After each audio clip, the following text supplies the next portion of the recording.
आदरणीय आजम खान साहब समाजवादी पार्टी और समाजवादी पार्टी के संस्थापक नेताजी और हम लोगों के साथ और भारतीय जनता पार्टी का मुकाबला करने पर आज से नहीं न जाने कब से सबसे बड़ी भूमिका उनकी और समाजवादियों की रही है। समाजवादी पार्टी के नेता आदरणीय आजम खान साहब उनकी भी रिहाई हो चुकी है।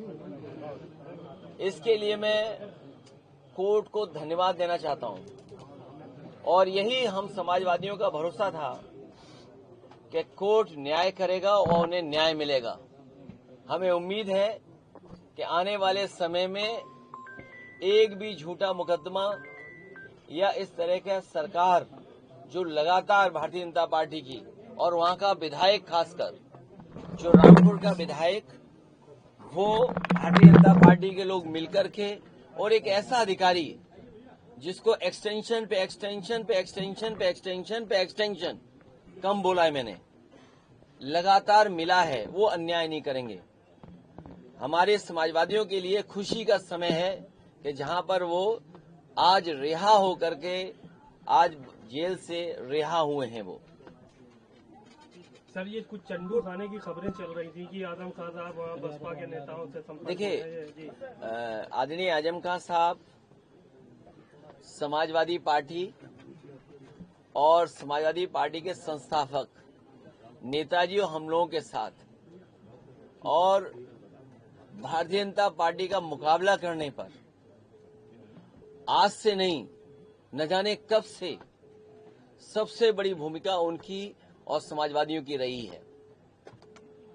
और आज तो इतना खुशी का ये भी समय है कि जब आज मैं इन लोगों से मिल रहा हूं जहां एक पुरानी जगह पहुंचे वहीं पर उन्हें भी आज ही न्याय मिला है और हमें उम्मीद है कि आने वाले समय में उनके सभी मुकदमे खत्म होंगे और समाजवादी सरकार बनने पर जिस तरीके से मुख्यमंत्री जी ने अपने मुकदमे वापस लिए हैं, उन्होंने न केवल अपने मुकदमे वापस लिए हैं बल्कि डिप्टी सीएम के भी मुकदमे वापस लिए हैं, तमाम भाजपाई नेताओं के मुकदमे वापस लिए हैं। समाजवादी सरकार बनने पर जितने भी झूठे मुकदमे लगे हैं आदरणीय मोहम्मद आजम खान साहब पर, वो सब वापस लेने का काम सरकार में होगा। खाली आजम खान साहब के या फिर तमाम ऐसे लोग और भी हैं जिन पे नहीं, जो जिन पत्रकार साथियों पे भी झूठे मुकदमे लगे हैं उनको भी छोड़ा जाएगा। और भाई आप पे इनकम टैक्स हो, ईडी हो, उसमें भी आपकी मदद होगी। इलाहाबाद हाईकोर्ट का जो ऑर्डर आया है, अब उसमें उत्तर प्रदेश गवर्नमेंट ने कहा है कि पॉलिटिकल रैलीज में भी जातियों का शब्द इस्तेमाल नहीं होगा। किस तरह से फिर आगे रैलियां बताओ, सरकार अब जागी है जब स्वजाति लोगों को, वर्चस्ववादी लोगों को और ताकतवर लोगों को हर जगह बैठाया हुआ है। अगर आपका चैनल उन्हें सही चलाना है तो हो सकता है उस चैनल का हेड भी हटा दें। अखबारों के हेड तो हटे ही हटे हैं। तो ये जो 5000 साल पुरानी बातें थीं उनको दूर कैसे करेंगे। बाबा साहब भीमराव अम्बेडकर जी को जाति की वजह से भेदभाव का सामना करना पड़ा। एनिमिलेशन ऑफ कास्ट उनकी जो किताब है, निबंध है, ऐसे वो पढ़ने लायक है कि किस तरह जाति के आधार पर भेदभाव हुआ है, लोग अपमानित हुए।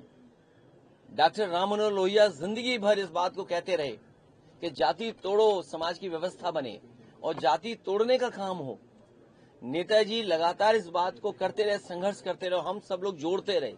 कभी बहुजन समाज के नाम पर हम सब लोग जुड़े एक साथ और आज भारतीय जनता पार्टी पीडीए से घबरा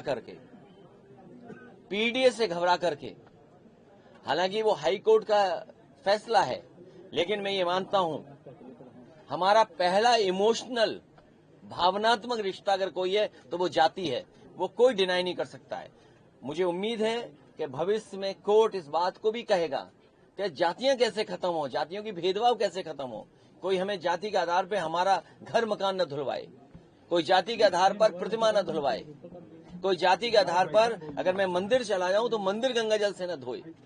हमें उम्मीद है कि ऐसे लोगों के खिलाफ भी कार्रवाई होगी जिन्होंने गंगा जल से किसी का घर धोया हो, मुख्यमंत्री आवास धोया हो, जाने के बाद मंदिर धोया हो।